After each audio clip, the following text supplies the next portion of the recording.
धाराशिवमध्ये पाण्याकरता महिलांची भटकंती पाहायला मिळते। एकेकाळी अवकाळीमुळे फटका बसलेला होता या सगळ्या परिसराला। दुसरीकडे आता नागरिकांचे प्रचंड हाल होत आहेत। पाण्याअभावी लोकांना 14 दिवस पाण्याकरता वाट पाहावी लागते। एक हंडाभर पाण्याकरता मात्र मैलोन मैल पायपीट करावी लागते।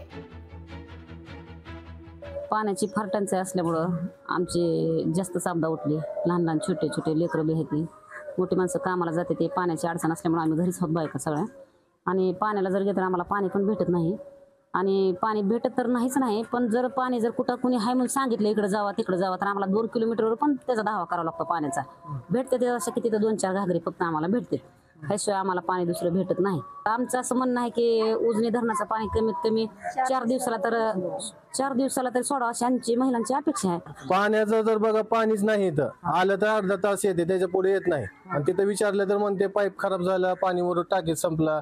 कोणी बघायला तयार नाही, कुठं गेलं ते नाही इकडे जा ते नाही तिकडे जा, टोली चालू असते।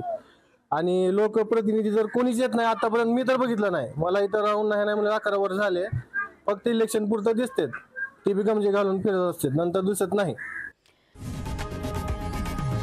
लोकशाही मराठी ऐका, पहा, जागरूक रहा।